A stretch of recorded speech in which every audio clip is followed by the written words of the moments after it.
जय हिंद साथियों, स्वागत है आपका self study classes with Sumit Jain YouTube channel और दोस्तों ऐप में। दोस्तों बहुत सारे स्टूडेंट को ऐप डाउनलोड नहीं करते बन रहा है या फिर कर भी लिया है तो कोर्स भी नहीं देख पा रहे हैं। तो मैं आज उनको बता दूं कि ये जो सेल्फ स्टडी क्लासेस इस प्रकार से जब आप प्ले स्टोर से करते हैं तो ये आपका वेल जो है आइकन उसमें लगा हुआ है ना। तो इस प्रकार से सेल्फ स्टडी क्लासेस आपको सर्च करना है और ऐसे आइकन में आपको ऐप मिलने वाला है। ठीक है, तो दोस्तों हम देखें कि प्ले स्टोर में आपको इस प्रकार से दिखेगा ये सेल्फ स्टडी क्लासेस। ठीक है, ये प्ले स्टोर में आपको सेल्फ स्टडी क्लासेस का ऐप दिखने वाला है। ठीक है, ये इमेज उसमें डली है, ये आइकन, ये लोगो उसमें डला है। ठीक है, अब दोस्तों इसको इंस्टॉल करना है, यहां से आप इंस्टॉल करेंगे। ठीक है, अब इंस्टॉल करेंगे तो वहां पर आपको नंबर मांगेगा, जीमेल नंबर मांगेगा, तो आपको ओटीपी आएगा, तो आप रजिस्टर करके आगे बढ़ेंगे। ठीक, जय हिंद साथियों, स्वागत है आपका self study classes with Sumit Jain YouTube channel में। दोस्तों आज की क्लास स्टार्ट हो चुकी है और रोज रात्रि 9 बजे अपनी क्लास स्टार्ट होती है। ठीक है, और सुबह 9:30 बजे हिंदी साहित्य का ट्रिकी वीडियो आता है। आप किसी भी एग्जाम की तैयारी कर रहे हैं, चाहे नेट की कर रहे हैं, पीजीटी की है ना, टीजीटी या फिर एचपी टेट या फिर एपी सेट या फिर यूपी टेट, आरपीएससी, कोई भी एग्जाम की तैयारी कर रहे हैं और जिसमें हिंदी साहित्य पूछा जाता है, उनके लिए दोस्तों सबसे बेस्ट जो आपका चैनल है वो सेल्फ स्टडी क्लासेस है हिंदी के लिए। ठीक है, तो दोस्तों जो भी हमारे व्हाट्सएप ग्रुप से अभी तक नहीं जुड़े हैं जो साथी है ना, हिंदी का स्पेशल व्हाट्सएप ग्रुप है 9098609291, ये व्हाट्सएप नंबर है। तो व्हाट्सएप नंबर से आप सभी को जरूर जुड़ जाना है। ठीक है, तो स्टार्ट करते हैं दोस्तों आज का ये सेशन। आज का ये सेशन स्टार्ट हो इससे पहले सभी के लिए जय हिंद है ना, सभी के लिए गुड इवनिंग। और आपका जो पहला प्रश्न है कि भरत मुनि ने कितने काव्य दोष बताए हैं। भरत मुनि दोस्तों ये रस संप्रदाय के माने जाते हैं भरत मुनि है ना, और भरत मुनि ने कितने काव्य दोष बताए हैं ये बताना है हमें प्रश्न क्रमांक 331 का। और सभी लोगों को पता है ना, अधिकांश लोग जानते हैं कि जो भरत मुनि थे इन्होंने जो बताए हैं वो कितने बताए, 10 दोष बताए हैं काव्य के और 10 ही क्या बताए हैं, गुण बताए हैं। अब याद रख लेना 10 दोष और 10 गुण बताए हैं किसने, भरत मुनि ने।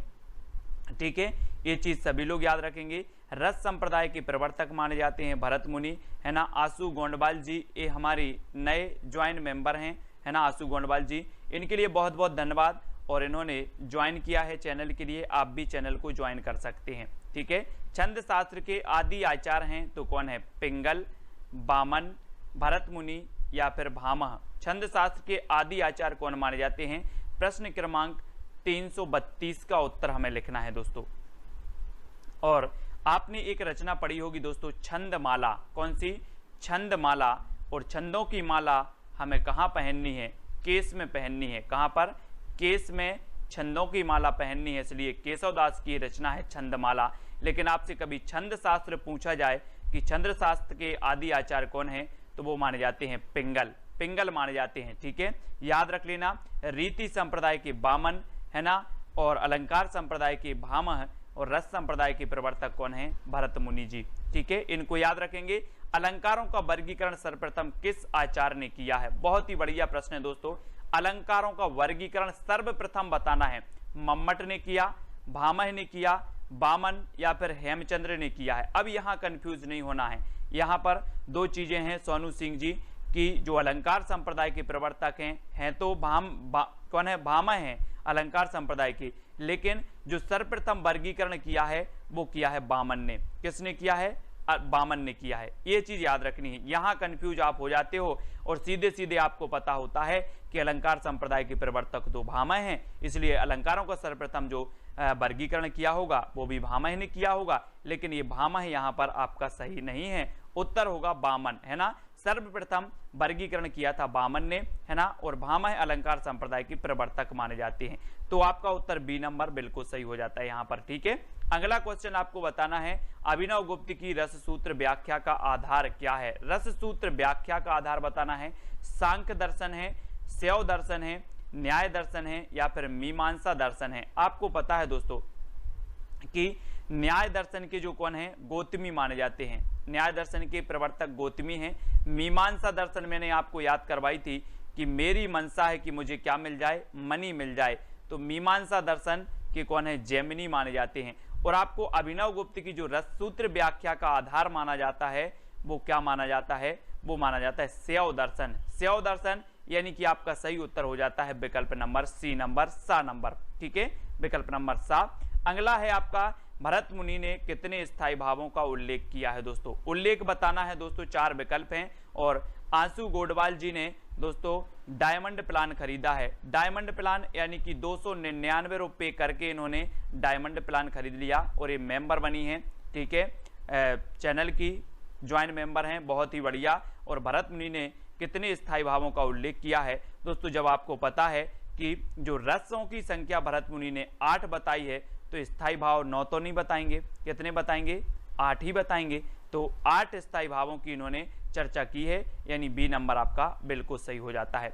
नेक्स्ट आपको ध्वन्यालोक किसकी रचना है दोस्तों, ध्वन्यालोक आनंद वर्धन की है, दंडी की, मम्मट की या फिर जयदेव की है। बहुत ही बढ़िया प्रश्न है दोस्तों। ध्वन्या से आ गया ध्वनि, और ध्वनि संप्रदाय के जो प्रवर्तक हैं, मैंने आपको बताया था कि अगर कोई अच्छा सा क्या बोल दे, अच्छी सी कोई ध्वनि निकाल दे, अच्छी सी ध्वनि में कोई गाना सुन ले, है ना, कोई संगीत अच्छी ध्वनि में आ जाए तो हमें क्या आ जाता है, आनंद आ जाता है। तो आनंद वर्धन, है ना, आनंद वर्धन, ये आपका बिल्कुल सही हो जाएगा, ए नंबर। अगला है रसको काव्य की आत्मा किसने घोषित किया है। रसको काव्य की आत्मा बताना है, भामह ने घोषित किया, राजशेखर ने, रुद्रट ने या फिर कुंतक ने, किसने घोषित किया, यानी कि 337 का उत्तर हमें बताना है यस जी, कि रस को काव्य की आत्मा मानने वाले जो विद्वान हैं वो कौन है ना। रस संप्रदाय सबसे प्राचीन संप्रदाय माना जाता है, भरत मुनि इसके प्रवर्तक माने जाते हैं। और रस को काव्य की आत्मा घोषित किया है तो वो किया है राजशेखर, यानी कि जो बी नंबर है, बी नंबर आपका बिल्कुल सही आंसर हो जाएगा, कुरैशी जी, बी नंबर सही हो जाएगा। राजशेखर ने रस को काव्य की आत्मा घोषित किया है ना, बी नंबर सही है। नेक्स्ट है अनुकरण सिद्धांत के प्रवर्तक कौन है दोस्तों। अनुकरण सिद्धांत, अनुकरण इलियट हैं, कार्बे हैं, प्लेटो या फिर अरस्तु, ये 4 विकल्प हैं। और अनुकरण सिद्धांत के जो आपके प्रवर्तक माने जाते हैं, प्रश्न क्रमांक 338, यानी कि वो माने जाते हैं प्लेटो। कौन माने जाते हैं, प्लेटो, है ना, बी नंबर बिल्कुल सही हो जाएगा, प्लेटो अनुकरण सिद्धांत के प्रवर्तक माने जाते हैं। और नेक्स्ट है वल्लभाचार्य के गुरु का नाम क्या था। वल्लभाचार्य के गुरु का नाम दोस्तों हम पढ़ते हैं कि सूरदास जी के गुरु का नाम वल्लभाचार्य था। वल्लभाचार्य विशिष्टाद्वैतवाद के प्रवर्तक थे। अब वल्लभाचार्य के जो गुरु थे वो कौन थे, वो कौन थे, विष्णु स्वामी। विष्णु स्वामी ये वल्लभाचार्य के गुरु माने जाते हैं। और बी नंबर आपका बिल्कुल सही है, ठीक है। वल्लभाचार्य ने पुष्टि मार्ग की स्थापना की थी, सूरदास जी के गुरु हैं, ठीक है। और आपको एक क्वेश्चन पूछा था दोस्तों, कौन सा, द्वैताद्वैतवाद, द्वैताद्वैतवाद के प्रवर्तक कौन है, तो आपने बताया था कि सर नींबू देत देत थक गए हैं, हम तो नींबू देत देत थक गए हैं पड़ोसी को, ऐसे बोल देना, कल बोल देना अपने घर में, हम तो नींबू देत देत थक गए हैं अपने पड़ोसी को। तो निम्बार का 4, देत देत, द्वैता द्वैत, द्वैता द्वैत, देत देत से द्वैता द्वैत, और ये निम्बार्क जी का संप्रदाय माना जाता है, ये आपने याद किया था, है ना। नेक्स्ट है आपका हरिश्चंद्र पत्रिका का पहला क्या नाम था। हरिश्चंद्र पत्रिका जो भारतेंदु जी ने निकाली थी दोस्तों, हरिश्चंद्र पत्रिका, इसका पहले नाम क्या था। कवि वचन सुधा, कालचक्र या फिर हरिश्चंद्र मैगजीन या भारत जीवन। और आपको पता है कि हरिश्चंद्र जो पत्रिका है इसका पहले नाम था, क्या था, हरिश्चंद्र मैगजीन। हरिश्चंद्र मैगजीन यानी कि बा नंबर। दोस्तों मैं भी बहुत, ये जो निम्बार का 4 है, निम्बार का 4 वाला, ये हर बार भूल जाता था। कई बार मैं ट्रिक बनाया, अलग अलग प्रकार से ट्रिक बनाई, लेकिन हर बार वो ट्रिक भी भूल जाता था। लेकिन अब की बार ऐसी ट्रिक निकली है, ऐसी ट्रिक निकली कि आप भी नहीं भूलोगे और मैं भी कभी नहीं भूलूंगा। मैं कई बार याद किए उसको और कई बार ट्रिक भी निकाली, अलग अलग प्रकार से याद की, लेकिन हर बार भूल जाते थे। लेकिन अब की बार बहुत बढ़िया ट्रिक निकाली कि नींबू देत देत थक जाते हैं, है ना। और हरिश्चंद्र जो पत्रिका है इसका हरिश्चंद्र मैगजीन पहले नाम था, बी नंबर, बी नंबर इसका सही हो जाएगा। नेक्स्ट है केंद्रीय हिंदी निदेशालय भारत सरकार द्वारा प्रकाशित पत्रिका है। तो केंद्रीय हिंदी निदेशालय भारत सरकार द्वारा प्रकाशित जो पत्रिका है वो कौन सी है। विपाशा है, भाषा है, आजकल है या फिर अक्षरा है। ये 4 बताना है। और केंद्रीय हिंदी निदेशालय कुरैशी जी, ये भारत सरकार द्वारा प्रकाशित जो पत्रिका है वो कौन सी है, तो वो है भाषा पत्रिका, जो है केंद्रीय हिंदी निदेशालय भारत सरकार द्वारा प्रकाशित ये पत्रिका है, यानी बी नंबर आपका बिल्कुल सही हो जाएगा। ठीक है, सीमा कुमारी जी, बी नंबर बिल्कुल सही है। नेक्स्ट है आपका अमृतलाल नागर के किस उपन्यास का पात्र सूरदास है। अमृतलाल नागर के किस उपन्यास का पात्र है दोस्तों, ये तो पूछा भी गया है ना, लेकिन एक बार पूछा गया था रंगभूमि, है ना, रंगभूमि का पात्र सूरदास था, प्रेमचंद की रंगभूमि उपन्यास का, लेकिन यहाँ पर अमृतलाल नागर का पूछ लिया गया। अब अमृतलाल नागर के दोस्तों अमृत और विष भी है, अग्निगर्भा उपन्यास है, बिखरे तिनके है, खंजन नयन है ना।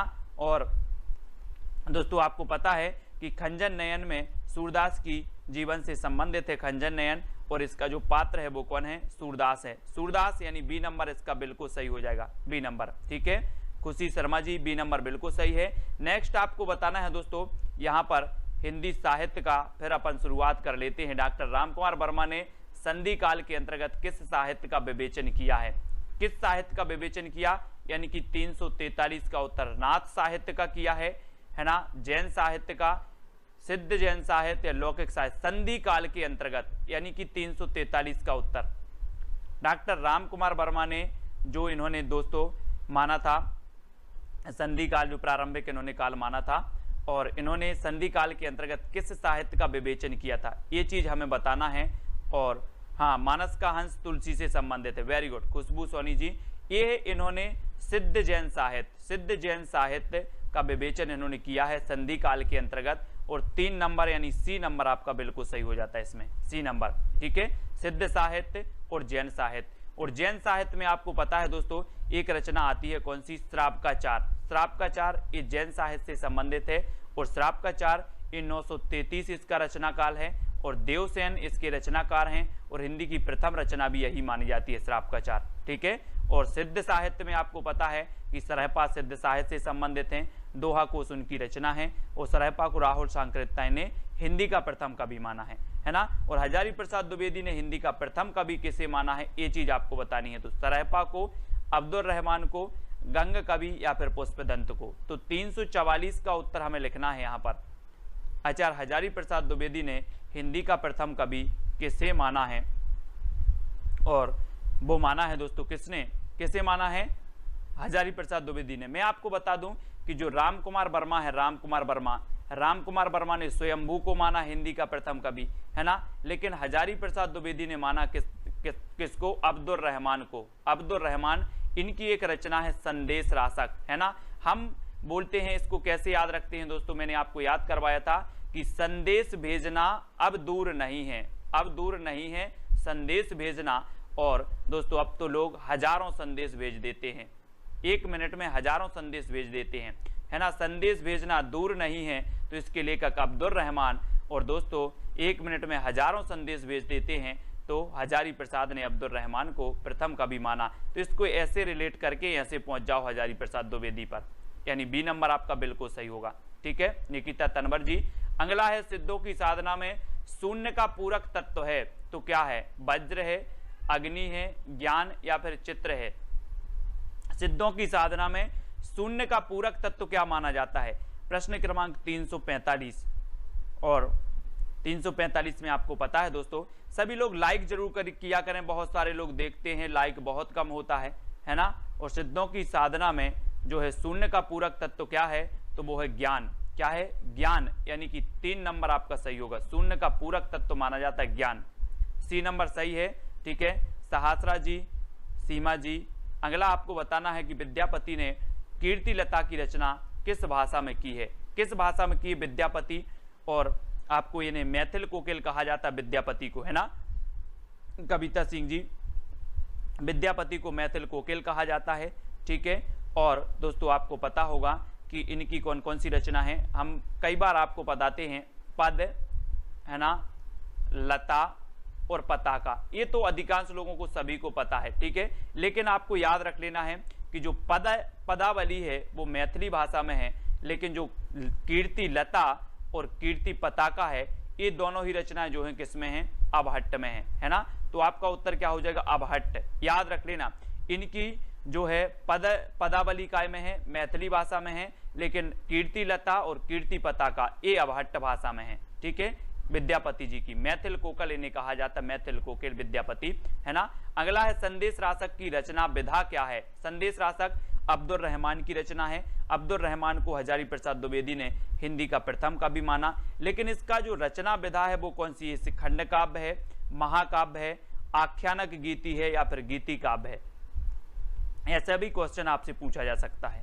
और यहाँ पर आपका बिल्कुल सही आंसर क्या हो जाएगा कि जो संदेश रासक की रचना विधा है वो क्या है? खंड काव्य, खंड काव्य है। ठीक है, याद रख लेना।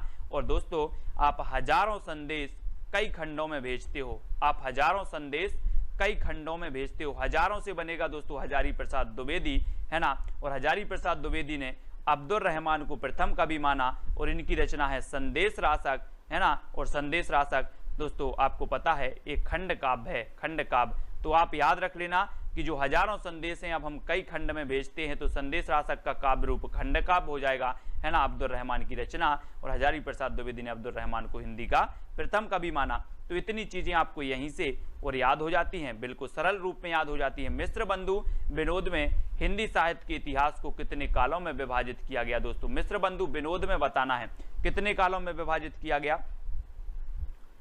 तो मिश्र बंधु विनोद यानी कि 348 का आंसर, और 348, हाँ, अभिनय जयदेव कुलशेखर विद्यापति को ही कहा जाता है। वेरी गुड खुरेशी जी। और मिश्र बंधु विनोद जो है ये कितने भागों में है दोस्तों? 5 भागों में, 5 भागों में प्रकाशित की गई। कौन सी? मिश्र बंधु विनोद, यानी कि जो आपका 1 नंबर है वो बिल्कुल सही हो जाएगा। ठीक है, ए नंबर, संतराम जी, ए नंबर बिल्कुल सही है। नेक्स्ट आपको बताना है, अगला जो आपका क्वेश्चन है, शुक्ल जी ने पूर्व मध्यकाल को क्या कहा? मिश्र बंधु विनोद मिश्र बंधुओं की रचना थी, लगभग 5000 कवियों का उसमें उल्लेख मिलता है, जीवन परिचय मिलता है ना।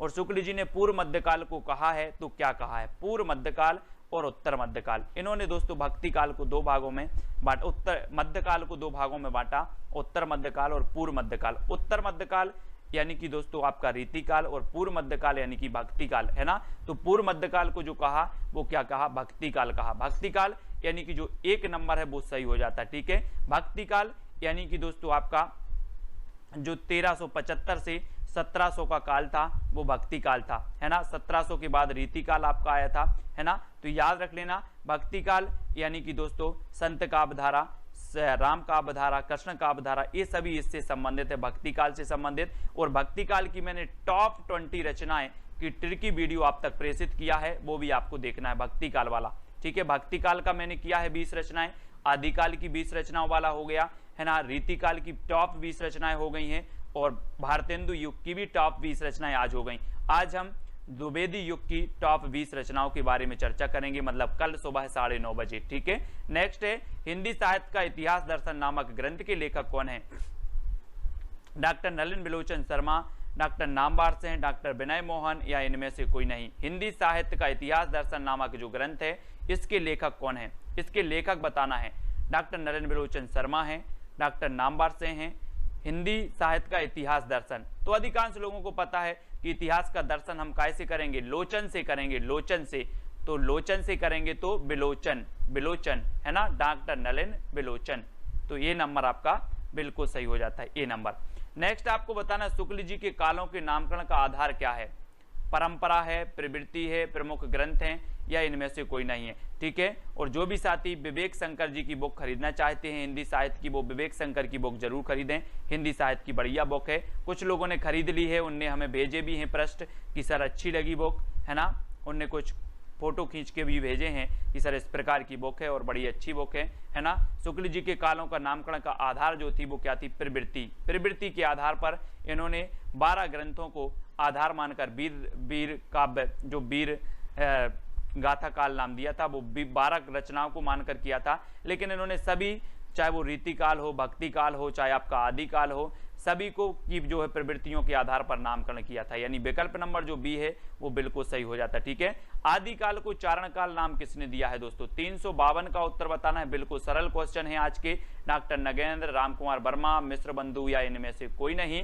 तो आदिकाल की जब भी बात होती है तो हम पढ़ते हैं, क्या पढ़ते हैं कि आदिकाल को विभिन्न प्रकार से अलग अलग नाम से अभिहित किया। और एक क्वेश्चन पूछा जाता है कि हिंदी साहित्य के इतिहास में सबसे विवादित जो काल रहा वो कौन सा रहा, तो वो आदिकाल ही रहा है। सबसे विवादित काल रहा और अलग अलग विद्वानों ने अलग अलग नाम दिए, ठीक है। लेकिन भक्ति काल सबसे कम रहा दोस्तों, भक्ति काल को भक्ति काल ही नाम दिया अधिकांश विद्वानों ने। और रामकुमार वर्मा ने चारण काल नाम दिया, यानी कि विकल्प नंबर जो 2 है वो आपका बिल्कुल सही हो जाता है, बी नंबर, ठीक है, बी नंबर। नेक्स्ट है श्रापकाचार्य की रचना कब हुई। इस श्रापकाचार्य मैंने आपको बता भी दी है कि श्रापकाचार्य हिंदी की प्रथम रचना है, ठीक है, प्रथम रचना है, 933 इसका रचना काल है, ठीक है, देवसेन की ये रचना है, ठीक है। तो ये रचना दोस्तों आप कभी कभी आपके मन में आता होगा कि श्रापकाचार्य हिंदी की प्रथम रचना है और हिंदी के प्रथम कवि माने जाते हैं, तो वो माने जाते हैं सरहपा, है ना, सरहपा हिंदी के प्रथम माने जाते हैं, श्रापकाचार्य हिंदी की प्रथम रचना मानी जाती है।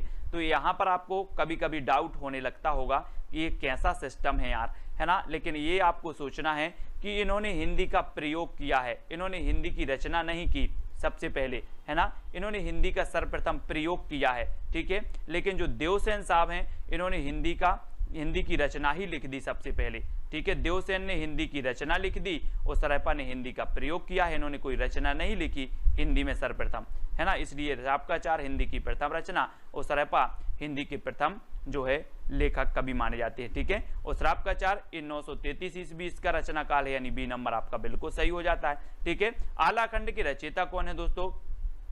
आलाखंड, हाँ, उन्होंने संधि काल भी नाम दिया है, इस चारण काल के पूर्व के काल को उन्होंने नाम संधि काल नाम दिया। 750 से 1000 के काल को संधि काल नाम दिया और 1000 के बाद का जो है, ठीक है। और आपको बताना है आलाखंड के रचयिता कौन है, चंद्रवरदाई, जगनेक, स्वयंभू या फिर शिवानंद जी। आलाखंड के रचयिता, आलाखंड जिसे कि दोस्तों परमाल रासो भी कहा जाता है। मैंने आपको याद करवाया था कि परमाल यानी कि दूसरों का माल, दूसरों की कोई सामग्री अगर कोई चुराता है तो वो जगता है। चोर क्या करते हैं, दूसरों की सामग्री चुराते हैं तो रात में जगते हैं, तो जगते से आपका क्या बनेगा, जगते हैं तो जगनेक, जगनेक पड़ेगा।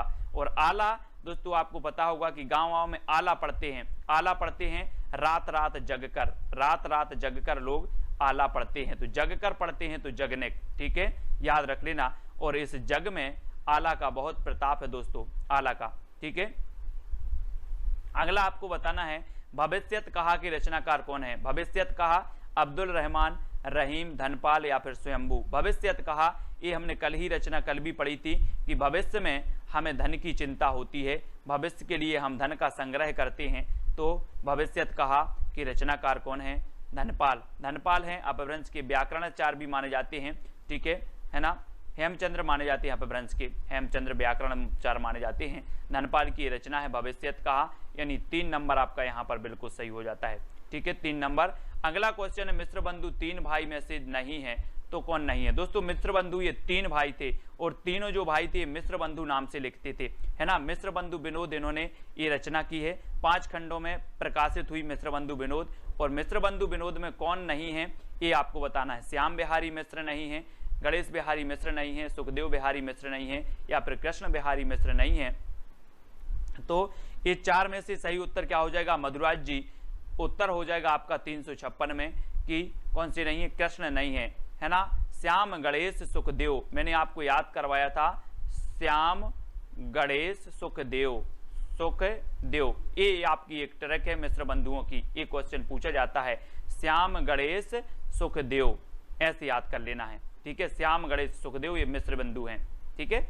तो आपका डी नंबर बिल्कुल सही हो जाएगा, डी नंबर। नेक्स्ट है आदिकाल को बीज वपन काल की संज्ञा किसने दी है। और मैंने आपको कई बार बताया है कि जो बीज बोए हैं, अहिंसा के बीज बोए हैं, किसने, महावीर भगवान ने अहिंसा के बीज बोए हैं और अहिंसा का हम पालन करते हैं, मतलब किसी भी चीज की हिंसा नहीं करते। इस पृथ्वी पर आए हुए प्रत्येक प्राणी को जीने का अधिकार है, चाहे वो चींटी हो, चाहे एक छोटा सा कोई जीव जंतु हो, सबको जीने का अधिकार है ना। और यही महावीर स्वामी ने बताई कि आप अहिंसा का पालन करो, जिस प्रकार से आप जीना चाहते हो ऐसे ही सारे जो भी हैं क्या हैं, सारे लोग क्या करते हैं, जीना चाहते। गुरु शिष्य की मैंने वीडियो नहीं लाई, क्या अभी ला देंगे, है ना। बीज वपन काल ये महावीर प्रसाद द्विवेदी, यानी 3 नंबर, ठीक है, महावीर प्रसाद द्विवेदी, सी नंबर आपका सही है।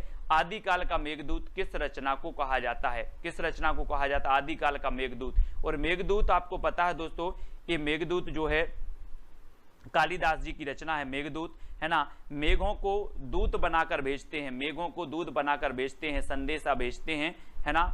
और दोस्तों ये आदिकाल का मेघदूत जो रचना कही जाती है, बहुत ही बढ़िया प्रश्न है, इंपॉर्टेंट प्रश्न है। वो रचना कही जाती है कौन सी? संदेश राशक। संदेश राशक ये आदिकाल की मेघदूत कही जाती है, इसको सभी लोग याद रख लेना। संदेश राशक अब्दुल रहमान जी की रचना है ना। और दोस्तों अब्दुल रहमान को हजारी प्रसाद द्विवेदी ने हिंदी का प्रथम कवि माना है।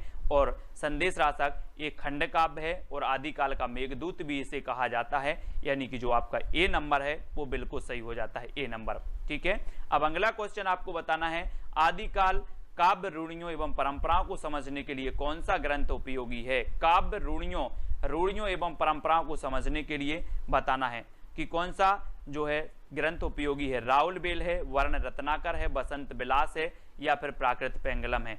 तो प्रश्न क्रमांक 359 में से हमें चयन करना है।